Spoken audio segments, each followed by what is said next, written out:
Hey everybody, it's Jason Blaha here, and I did a video yesterday talking about the Natty lifter and training full body every other day, and someone raised a point, and I'm going to flip their comment in here, and they're like, hey, why are you trying to sweep the Norwegian experiment under the rug? Because I know you've covered it. I'm hoping he knows I covered it. Yeah, I have covered that project, and I am a proponent of that in certain situations. But that project was taking competitive powerlifters and on the Norwegian team, the drug-tested Norwegian team, and splitting them in the groups, and they found that the group that trained every single day, again, same weekly volume, but trained every single day, particularly things like squats every day, gained the most muscle and the most strength. So let me put on my +5 hat of weaponsmithing, and let's talk about this for a little bit. All right, good question.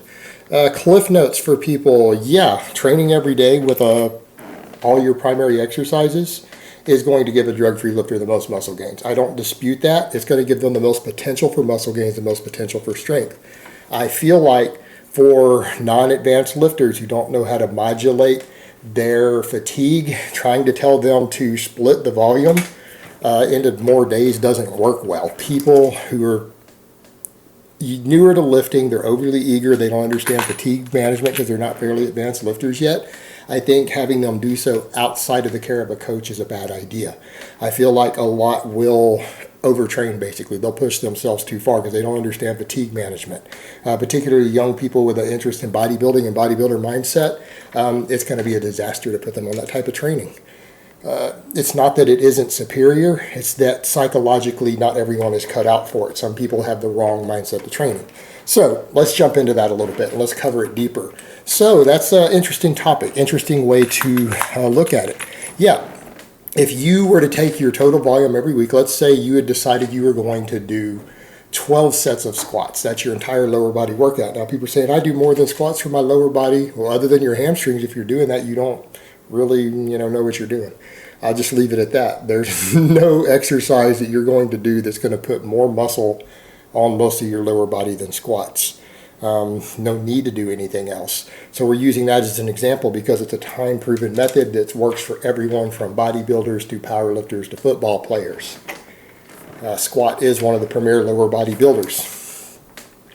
So if you were going to take the squat and do 12 sets per week as the entirety of your lower body workout, other than a little hamstring work perhaps, yeah, obviously if you did 12 sets in one day, you're going to grow significantly less than if you did 4 sets 3 times a week. Same amount of volume, we know that. That's absolutely understood in exercise science for drug-free lifters. Again, the people in the bodybuilding world don't always seem to get the memo. But, no one who's serious about bodybuilding is drug-free anyways. Point a lot of people don't want to accept. Even your natty heroes are all on drugs. So that being said, we know that's kind of the case. Well, what happens when we spread it out further? The Norwegian study looks at stuff like that. So let's say you took that 12 sets and spread it over 6 days, 2 sets each day. Or if you're only going to do 6 sets, which is totally reasonable also, you do 1 set every day. Well, that study would suggest that you'll gain more muscle and strength doing that if you're drug-free. The problem we run into is that people who are trying to do stuff like that, they get these ideas in their head. And again, this is less experienced lifters, and I don't want to pick on you guys, but it's just being realistic about the attitude of unexperienced lifters. Anyone who's willing to train 6 days a week already has in their head, unless they're, again, an elite athlete who understands fatigue management and their limits and has a realistic understanding of them better, most people who would be willing to do that already have this overly hardcore attitude. This hardcore attitude tells them that they need to push themselves all the time. All 100%, sets to failure, forced reps, shitty form to squeeze out more reps. You take someone who's having that sort of mentality instead of just understanding the mere fact of squatting 6 days a week is going to make you bigger even if you're barely progressing. You're going to get bigger and stronger even if you don't take a single set to failure. Even if you don't do a single grinder, as long as you have a general upward trend of the weight on the bar, you're going to get bigger and stronger really fast. No failure is needed. Doing anything else hardcore outside of the fact that you're going in and squatting 6 days a week or pressing 6 days a week, that's all the hardcore you need. You're having a continual amount of muscle protein synthesis uptime. And that's the thing that you've got to remember. Every set that you do has diminished returns on how much muscle growth it stimulates. It's not like 3 sets stimulate 3 times the growth of 1 set. In fact, remember when we talked about the even the weekly volume, what did we find? That doing more than 10 sets produced the maximum gains, but it was less than double the muscle that people gained off of a single set in the 1 to 3 set range, right? Less than 5? It was less than double. It was significantly more, but there's a massive diminished returns. You're only getting a little bit of extra growth with every set, and every set you add adds a little less. The fact that you're coming in and doing 1 set every day, which stimulates, the first set that you do stimulates the most muscle growth as long as it has progressive overload and it's using a reasonable enough workload and rep range versus the intensity that you're hitting the upper threshold fibers. The fact that you're coming in and doing it every single day means that you're going to have a continual muscle protein synthesis uptime because you stop growing within 28 to 48 hours of doing a set, right? Anyone drug-free, we know this. It doesn't always last 48 hours. So by re-stimulating that with a moderately heavy set, you're reinforcing the previous training. So the last time you hit a PR, a rep, or a weight PR, you stimulated new growth, but the muscle protein synthesis goes down within 2 days. By coming in and training this way and doing the big lifts every single day with just enough workload to stimulate growth, you're continually keeping that muscle protein synthesis elevated. If you're doing this 6 days a week, you're literally growing 7 days a week. You're growing 24/7. And because you're producing minimal tissue trauma, minimal micro tearing with each workout, you're recovering almost instantly. So you're right back to growing within hours of finishing the lift. You're right back to growing again. That's why the study found that. They knew when they did the study what they were going to find. This study wasn't done to see what would happen. It was to confirm what we already know. They knew what the outcome was going to be. People on the 6-day week were going to gain more. They were going to gain more size and more strength. Their maxes were going to go up even though they didn't train maxes. That's the main point. They didn't train their maxes. They didn't go to failure, but they gained the most size and strength due to the sheer frequency with enough weight to hit the upper threshold fibers. That's the key.